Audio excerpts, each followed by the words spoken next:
I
was going to go behind you. Oh, no, that's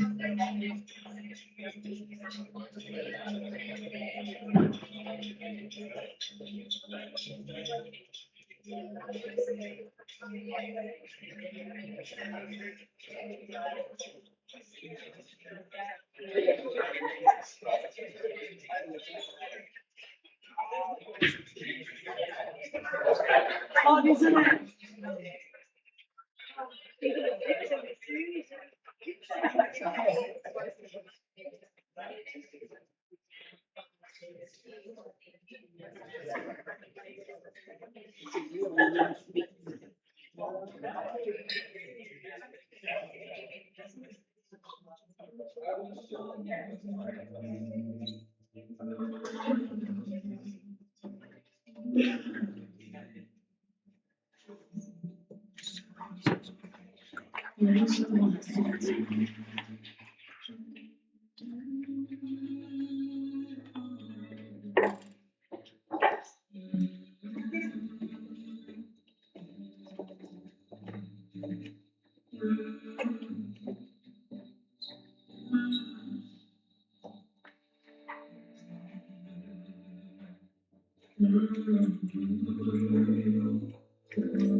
Hello, everyone. Thank you all so much for coming today. We're here to remember and celebrate the life of Dr. James Harvey. We're gathered here today on the traditional lands of the Arakwal and Bidjigal people of the Bundjalung Nation. We honour and pay our respects to generations past, present, and emerging. James was a philosopher, musician, scholar, writer, and mentor. A friend, father, a grandfather.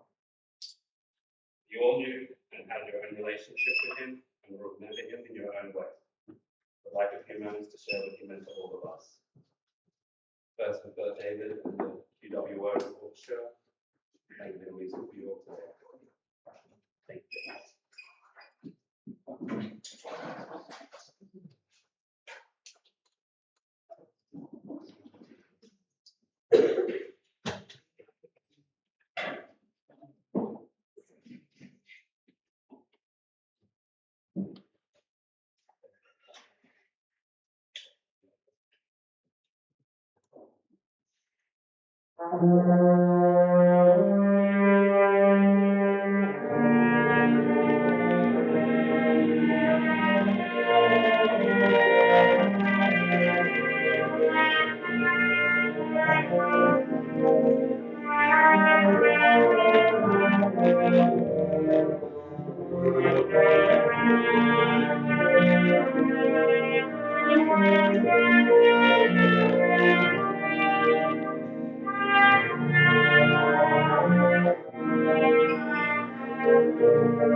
Thank you for playing with me. It was really an honour to be asked to open, to play, and also thank you so much for the invitation to speak. That was a beautiful arrangement of Yorkshire Ballad by James Barnes, and the reason I chose that piece is because there's a really good chord there that James would have really loved. Thank you for the invitation to speak. For those who may not realise, James played with the Queensland Orchestra for 14 years, which in itself tells you something about the kind of person he was. For all of those years, he drove 2 hours every way to get to rehearsal and 2 hours home again afterwards, which is 4 hours in the car for a community band rehearsal every week. You don't do that unless music matters to you, and you don't do that unless people matter to you. When thinking about the leadership in QWO, people often think about me as the conductor standing on the podium, waving my arms around and trying desperately to look important. But the truth is that real leadership in our band doesn't come from the podium, it comes from the players. If our band is like a body, then maybe the conductor is the brain. And our committee are the legs keeping everything moving. But players like James are the heart. They keep the blood flowing and they connect everything. They carry the energy and the warmth, and they're really the life of the group. James led by example, quietly, consistently, without ever drawing attention to himself. He showed us what it means to be humble. He showed us what it means to keep striving for perfection, even when no one's particularly watching or listening. And he showed us, I think most importantly, what it means to actually be kind. And he brought with him an unparalleled and extraordinary depth of musical experience. James studied music at the highest level, thought deeply about what it means to perform, what it means to listen, what it means to make music with other people. He could talk about sound, about ensemble, about the philosophy of performance in ways that made us all realise that what we were doing during our Monday night rehearsals was part of something much bigger. But the remarkable thing about James is that he never used that knowledge to put himself above everybody else. He used it to lift us all up. He had a way of sitting over to the side of the band, saying very little, playing with total commitment, and somehow making the whole ensemble feel more grounded and more focused and even more serious about what we were trying to do. He reminded us, without saying it directly, that it wasn't just about the notes, it was about listening and working together and about giving something of your best self to the group. James was always the first, and on that actually, I mean, if all of you that know James, you probably have had the same experience, just not in a musical way. James was always the first to congratulate a soloist, always the first to notice when something special had happened, and he would often send me messages after rehearsals or concerts. Long, thoughtful, generous messages. The kind that every conductor secretly hopes to receive but never really knows how to reply to. On one night, I was going through my text messages, and actually most of them were about being flooded in and not being able to make practice. One night he wrote, "Watershed concert event last night. I think we arrived at new and magnificent space on several different musical, ensemble and interpersonal levels. Congratulations." And then I replied, "I'm super proud of what we can do together." How embarrassing. I said, by comparison, it sounded like it was written by a tired little athletics relay coach. Another time he wrote, "Pondering last night's rehearsal. Something special is evolving with our ensemble sound that is very satisfying. Each new work has its own distinctive style, sound, world, magical." And I just replied with the heart emoji. You can see why I always felt slightly outclassed, but in a really good way. And that was James. He noticed things, he cared about things, and he had a way of putting into words what the rest of us sometimes only felt. One of my favourite messages from him said, "The level of collaboration and focus between conductor, composer, chorus, and orchestra was inspiring. I cannot imagine another community activity working so productively and collaboratively, where the music is the absolute arbitrator of what is true and everyone is in service to those ideals." And that's exactly who James was, actually. Someone who believed in the ideals behind the music, someone who believed that what we do together actually matters. Someone who believed that if you give your time, your effort, your kindness, and your very best self, something brilliant can unfold. And it did. For 14 years it did. We will miss him terribly. We'll miss his sumptuous tuba playing. We'll miss his insightful messages and his playful Facebook comments. And we'll miss his encouragement, but we'll miss the quiet way he made the whole group feel stronger just by being there. But we are also incredibly fortunate because we had all of those years together. We made great music, shared rehearsals, concerts, heaps of laughing, and the strange, wonderful experience of being part of something bigger than our own selves. The music we made doesn't disappear. It stays with us in our memories, in our friendships, in the way we play, and especially in the way we treat each other. And every time our band sits down to rehearse, every time we listen a little more carefully to the expansive colours of the band, every time we encourage each other, every time we try to make the music just a little bit more thoughtful, there'll be a part of James there keeping the heart beating and keeping the music flowing. We'll miss him very much, and we're so grateful that he was on our team for 14 life-changing years. It's my pleasure to introduce a tuba quartet who are going to play for us today. They're going to play a really beautiful piece by John Stevens called Benediction. And in true James style, I've just introduced the quartet, but of course there's 5. So it'll be Thomas and Lisa and Sean and Elise and Sam. Thanks for the opportunity to speak.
For me, James was the most extraordinary living I had ever written.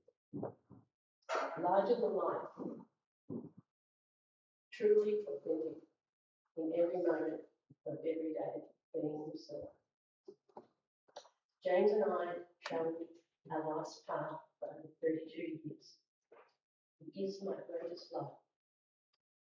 He is my friend, my dearest friend,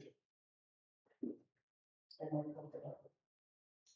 He was my co-conspirator in all things fun, in the everydayness of life. We shared a joy in the knowledge that what we had was magical.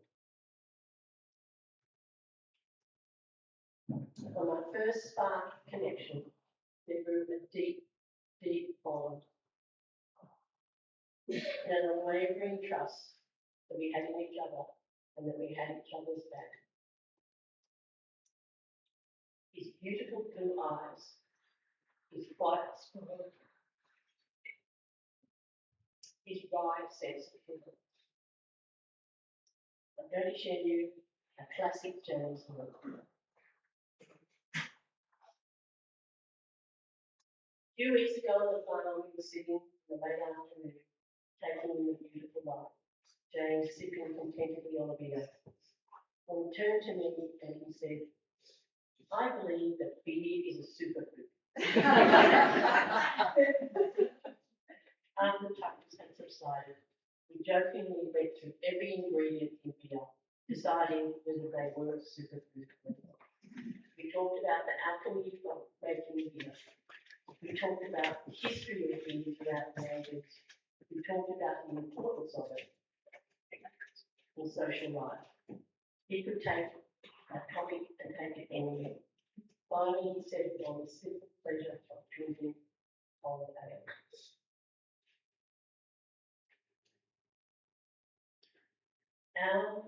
Raising our family was outrageous adventure together. We used to joke that we were the parents in the Incredibles.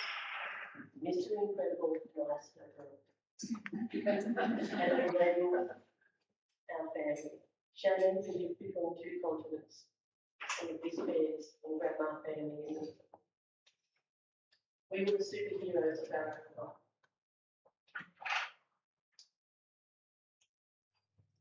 James loved his children dearly.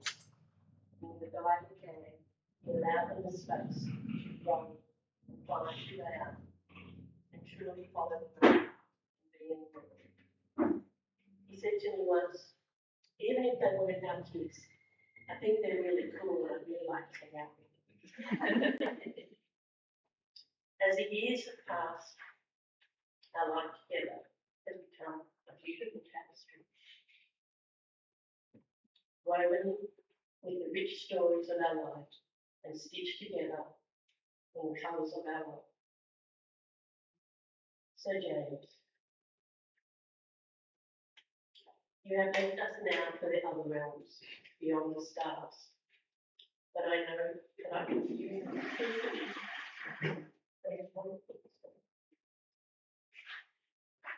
Let's go on.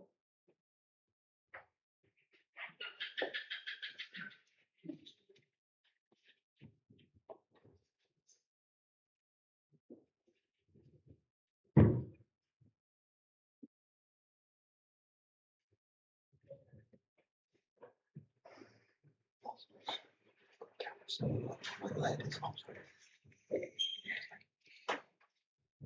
to hear from you a couple times today. I'm Shannon. Thank you all so much for coming. Dr. James Murphy, Harvey, Bliss, Jimmy, Jim, Black Bear, James, Dad, and Papa. My dad is known by many names over what seemed like many lifetimes. His name carried history. He was named after his grandfather, James Murphy, whose family immigrated from Carrick across on the Irish borderlands, a region marked by endurance, a fight for identity, and a troubled story. On the other side, the Harvey name traces back to the earliest French settlers who arrived in Quebec in the 1700s.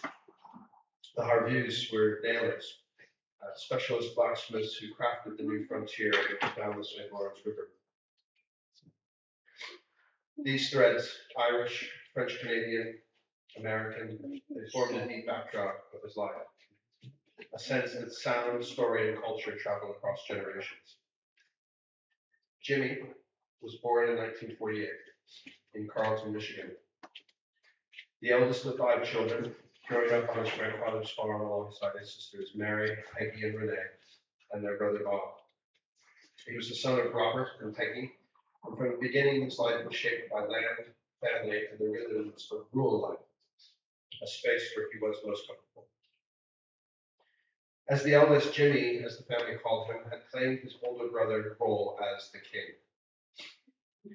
He assigned his younger brother to be the role of the remote control for the TV, to get up and change the channels on that 1950s black and white 3-channel television. Or convincing his sister Peggy to play William Tell in a story that fortunately did not end up. The eldest child's instinct for authority, for presence, for holding the center of the room, that never entirely left him.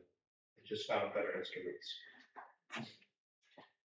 James was away to boarding school when he was quite young and was away from most of his siblings at the time. His mother wanted him to become a priest, but he fell into music and the marching band instead. He once told me that he was disenfranchised when the church stopped doing the Mass in Latin. I think he liked the music. But I think that he was just on a different path. As a child of post-war America in the 1950s, where his father worked for Ford, and he was a teenager in the 60s, turning 20 in 1968. He completed his undergraduate degree at Eastern Michigan University and then went on to do his master's at Ithaca College in 1971. It was here that his musical identity really took shape. Under the influence of Walter Buehler and a lineage of brass teachers, he transitioned from trumpet to tuba, finding in the instrument something deeper, more resonant and aligned with who he was. That search led him to Arnold Jacobs, whose philosophy of wind and song became a lifelong compass. Jacobs taught him to think in terms of sound and imagination rather than in mechanics, a way of being in music that my father carried for the rest of his life. In 1978, he and my mother took a cross-country trip and decided to put down roots near Boulder, Colorado. I was born at the base of the Rockies in 1979. My parents had met through orchestra, and music was not a background in our house. It was the atmosphere. My earliest memories of him are hearing him play. Practice and performance was simply how the world was organized. His career in those years was full and varied.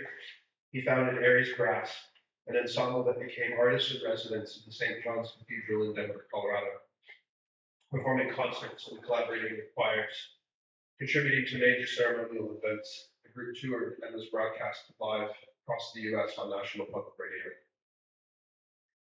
He taught low brass at the University of Colorado in Boulder and later at the University of Wyoming, while maintaining an active freelance career performing with the Boulder Philharmonic, Central City Opera, and the Denver Symphony Orchestra. His creative life was never confined to the traditional. In Boulder, he co-founded an experimental performance group, improvising ritual-based music and theater and myth. It was also here in Boulder that he became involved with other traditions, exploring Buddhism, Taoism, and indigenous traditions from the Navajo and the Western Plains. In the mid-1980s, as he would tell it, a former student walked into his office with a didgeridoo, which sent him on a quest to find a Stradivarius, which is here. This didgeridoo is the tuba that he brought back. The sound struck something that he recognized from a recurring childhood dream. It was a resonance that he would call the sound of it. It was what drew him to Australia. What began as a short trip for a few weeks to follow a feeling became a 3-month immersion in Ireland. He was brought in to become family within the community, taught ceremony through music purely because he had approached with curiosity and openness to it. He returned again and again, and I was fortunate that he took me with him. He and I had driven from Sydney to Cooper Pedy, up the Unadilla to Uluru and Alice, all the way up to Catherine and deep into Arnhem Land to Blue Butt Bay. That was all before I turned 15. I didn't have the language for it at the time, but the adventure that we had was extraordinary. It gave me a worldview not from a classroom, but from being present inside a culture entirely unlike my own. Learning from him to listen before speaking and to observe before assuming. His recordings from this period include Earth Dreaming Dance and Trap to Bungalow, which we released earlier. And he did field recordings and released Andanagi, which was the Walker River Clan songs. For nearly a decade, he facilitated cultural journeys in Arnhem Land and Central Australia, work that later evolved in community initiatives, including the Sugarman Project at Alice Springs. Australia, at this point, had become his home, and he became an Australian citizen in 1997, something he was very, very proud of.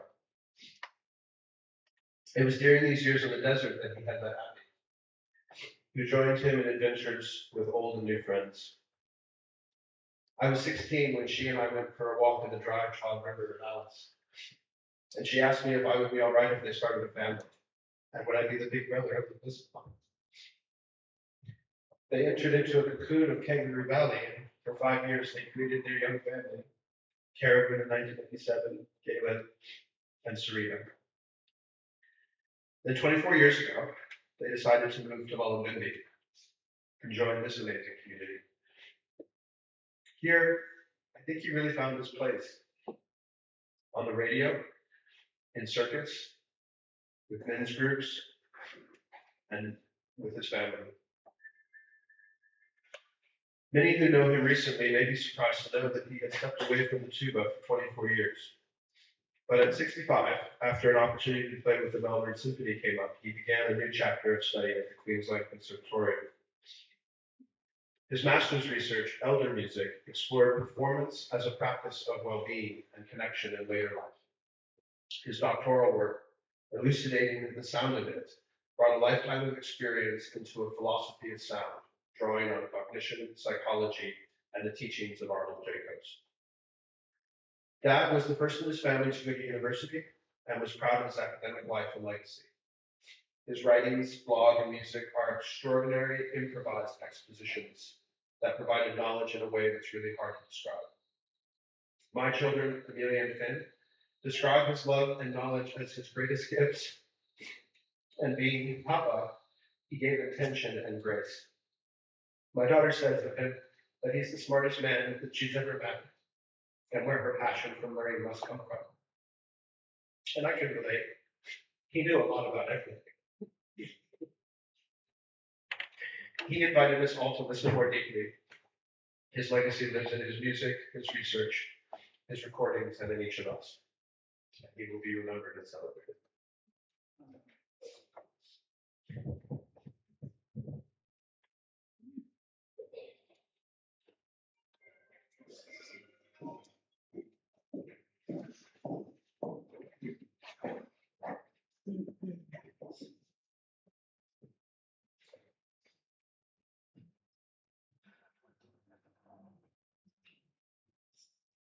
That's sudden and unexpected passing is something so hard to comprehend.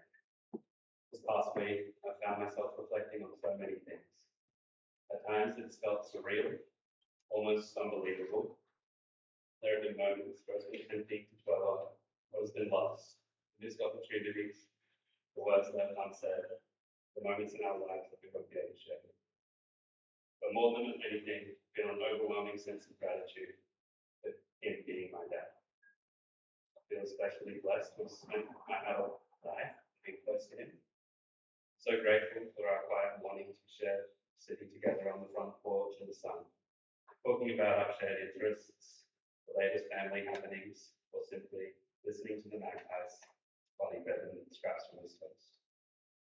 It's these simple moments, just sitting beside him, that I found myself cherishing the most. It's only now that I truly realize the depth of what he taught me and how deeply he shaped the person I've become. To enjoy life, to seek out new experiences, to love wholeheartedly, and to be grateful for what truly matters. But mostly, he taught me to recognize how lucky we really are. I already miss him so much. It's hard to imagine life without him by my side. Still, I take comfort in his wisdom and his love, knowing that he will always live on through us and in our hearts.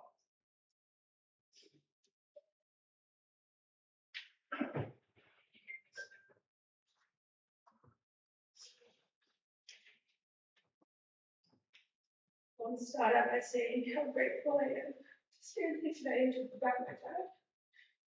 As we sat down to write this, we found ourselves talking for hours about Dad's life, the memories that we shared, and the lessons that he left us with. Dad lived a full and abundant life. As many have said, he is a musician, an academic, a teacher, and a friend to many. But to us, he was our dad. Over the past 29 years, my dad has taught me so many lessons. Some practical, some spiritual, and some about inner strength. But more than anything, he showed me how to live life with honesty, with courage, and with a deep sense of who you are. There have been so many moments in life where I found comfort in my dad's self-assured nature. He had this quiet strength about him, a strength in his character that made you feel grounded, even when things around you felt very uncertain. He stood firm in his beliefs, and he showed me what it was to stay true to yourself, no matter what life throws at you. One of the greatest gifts he gave me was teaching me not just to follow the crowd, or the sheep, as he likes to call them. He really encouraged me to question life, to think for myself and form my own opinions. He reminded me that it's okay to see the world differently, as long as you're being true to who you are. Because of him, I've learned to trust myself more, to listen to my gut, and to build a deeper connection with who I am, even in those moments of self-doubt. And that is something that I will carry with me for the rest of my life. There are many times I've struggled internally and externally, striving for an idea of perfection. And my dad, in his simple but powerful way, would question me right back, saying, "What is perfect?" In those moments of doubt, that was definitely not the comforting words I thought I wanted to hear. But reflecting on those moments, he has helped me to see that perfection isn't something that you chase. It's something that you define in your own words and actions. He would remind me to be true to yourself, that that's what perfect is. That is the lesson that has changed me, and which I hold on to even more that he's not here with us in the physical world.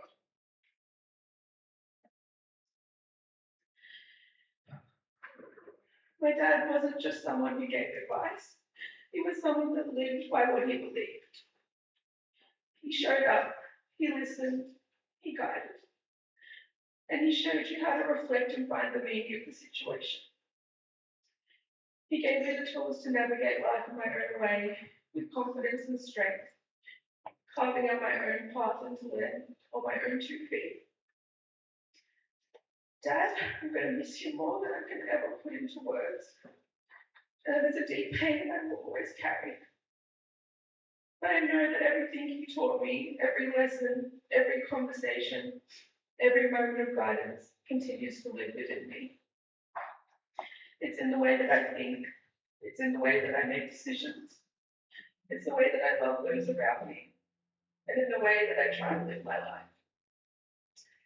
Thank you for everything you've given me. Thank you for shaping me into the person I am today. Thank you for teaching me to have fun and not take life so seriously. I will carry your spirit with me always. And I will continue to make you proud of the person that I am in this world.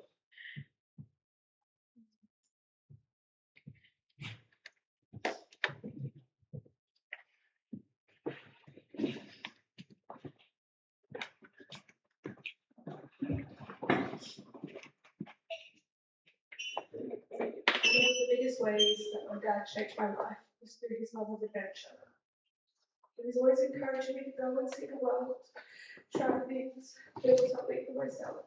It was not that he just encouraged me, he was genuinely interested. He wanted to hear everything, where I was, what I was doing, and what I was learning about. He took so much joy in others' experiences, in the work that I was doing, in the life that I was building. He loved hearing about the people that I loved, the things that I was proud of, and even the moments that were hard. I remember when I was little, my dad went overseas to visit Shannon. On his way through Ireland, he told me he found fairies and he brought them all the way back to Australia just for me. He put me a fairy garden in the mango orchard at my area, and we would go and check on them together. That was him, a sense of adventure, but also this beautiful, playful way to bring magic into our home. And that never changed. He told me without ever having to say it to be brave enough to go, and then I knew I could always have someone to come back to. No matter how far I went or how long I stayed away, he was always just excited the moment that I came home. I feel so lucky that last year I got to be a part of my dad's European trip. We spent a week together in Austria, listening to their concerts, sharing meals, hiking to glaciers, and spending time together. And it is something that I will always hold on to. Because through it all, whether we were across the world or back home, Dad was a constant. I never had to wonder who would be there to pick me up. from dance classes, from parties, from music festivals, or from the airport. It was always Dad. That was his kind of love, steady, present, and always there.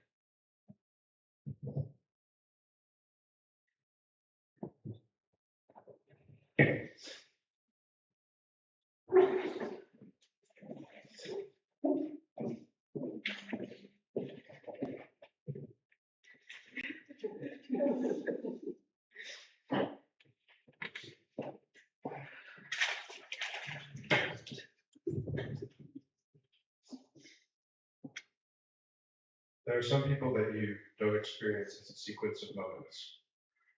You experience them as a presence. My father was like that. He understood innately that life becomes more harmonic when you create space for others to step forward, to take their moment. Our dad was amazing. He could walk into a room or onto a stage and really feel it. He could read the room in a way that was profoundly commanding, yet completely unassuming and deeply distinguished. He was the presence of calm, comfortable in stillness, resting fully in himself, waiting for the perfect moment to add his resonance to whatever he was part of.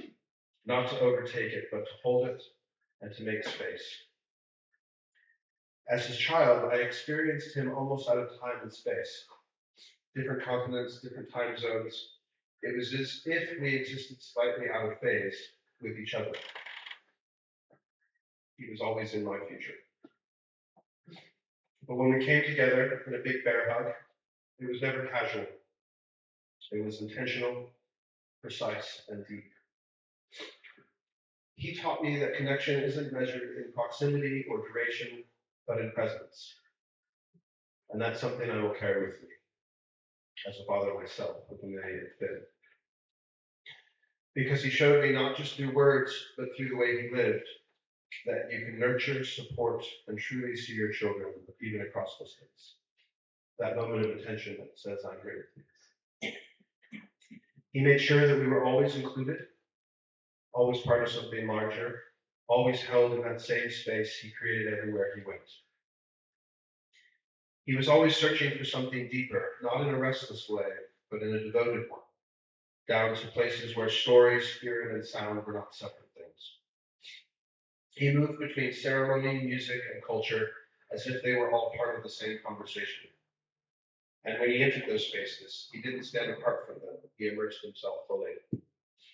He would sit in a circle, not as someone who needed to speak, but as someone who knew how to hold the space so that truth could emerge from others. There was a stillness in him, a depth. You could feel that he was connected to something old, older than the moment.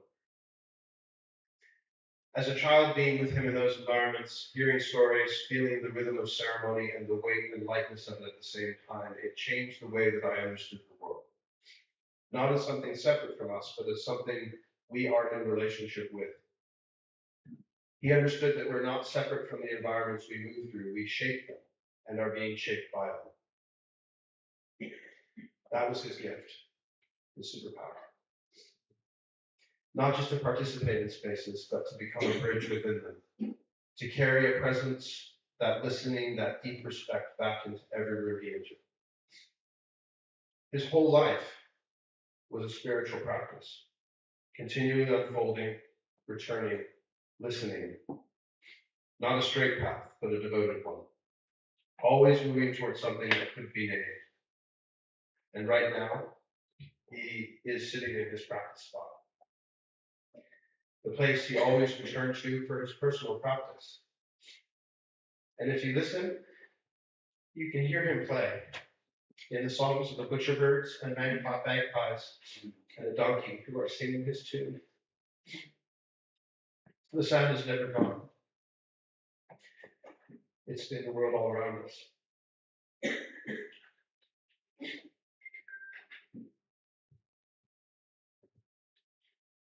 I want to sing for him.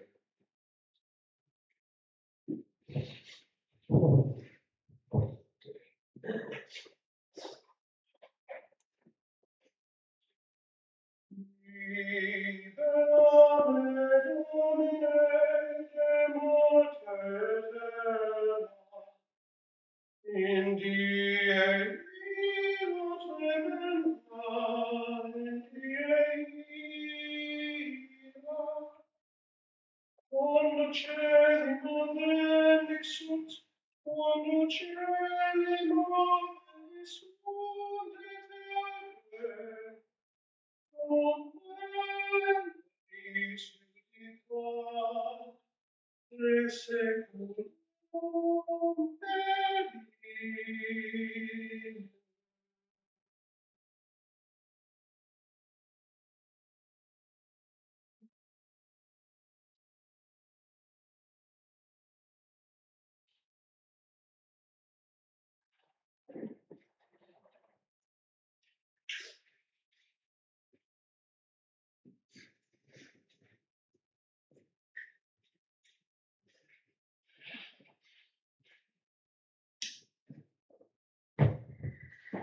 Alright,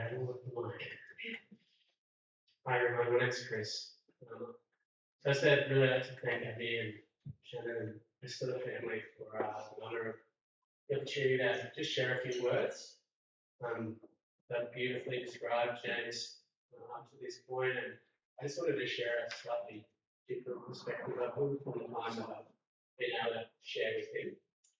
He's been an amazing influence in my life, on the life of our family, and also many men that we've had the opportunity to sit in circle with over the last 8 years in this community. For my beautiful kids, Ayla and Tully, he's so graciously and amazingly stepped up to be their pseudo grandfather. Without the smallest hint of anything other than excitement and love. And he's been very important to them. And I just want to thank him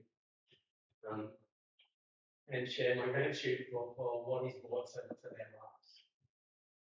In terms of the work that I've had the opportunity to experience with him sitting in circle, I just want to share a little of his latest iteration, which spans over 50 years of this work that he's done, and ceremony and music. I'm starting in Boulder in Colorado, as we've heard earlier, having various iterations, including a circle in Kangaroo Valley, and finally here in and that started in 2018 in a yoga studio of the bike shop in Malta, and had various iterations, some time spent in Brighton on some land we had in a rental property that Tully was born in, where we shared our first sweat lodge. And ultimately out of the property that the family are now on, in a little spot next to the river that became known as the Grove. And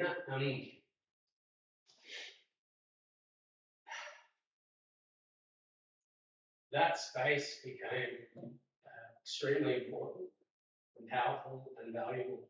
And his ability to hold that space, as everyone has shared, without needing to provide guidance or direction, but simply being willing to be present fully with whatever is going on for whoever was sharing. I remember one night that Troy actually shared with me the other day when we were reflecting. It was just after the COVID craziness, and I remember I was particularly angry and upset just about the world in general. Absolutely didn't want to go and sit in circle and share, but felt that it was important to show up. And I kind of got there, wasn't able to even share, don't think I said a word the whole night. Talking stick came around and I just threw it on to the next person. But when I left, I felt better. And I felt better because there was no expectation, there was no demand for anything other than my presence. And that's what he provided for all of us in that men's circle. And we, the pinnacle, I guess, of that experience was the opportunity to have a vision quest. So we went camping Rocky River out near Tenterfield, and had 3 nights out in the bush solo, being held by James and his deep experience of what it meant to hold ceremony and hold that space safely in a way that allowed us to really learn and experience that in a way that I haven't ever experienced.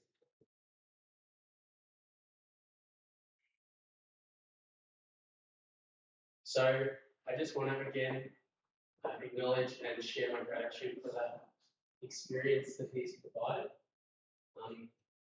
We want to finish with a short bit of drama. As Shannon shared, the weaving of music and ceremony was just organic, the way James shared his knowledge. And often at the end of a circle sitting around the fire down at the grove, he would take this drum that's down there that I'm about to pick up, and he would drum for us and allow us to just integrate what it was that we had shared, what we'd heard, and allow that strength and guidance through presence to actually land as something that we could take moving forward and integrate into our lives. Before we do that, I have one more thing that I almost forgot to share. Recently, the circle was put on pause for different events that were going on in the lives of the men in the circle. And after I learned of James's passing, there was remorse that hadn't been able to be closed properly. What has occurred, and this is a direct consequence of what we've learned, is that through discussion with Freud, we realised that the fact that that circle is left open allows us to continue to live our life with the lessons that we learned spending time with James. And that circle staying open allows us to honour him and continue to live from those lessons. So that's the story of James from our perspective. Quiet, unassuming, never directed, always supporting us, learning what we needed to learn from us for ourselves through his presence. So I just invite you all just to put James in your mind, think about the happy memories, the deep moments, the real conversations that you've had with him, or we just do this short drum journey.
Thank you for sharing this celebration of James. Please stay.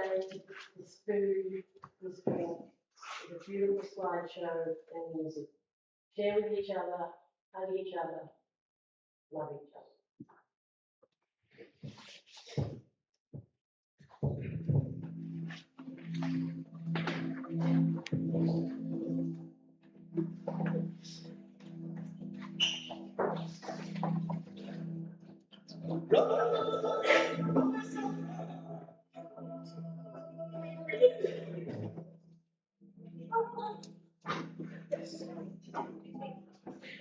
If anyone has an opportunity to put your members on my photographs, please take some time to share your members.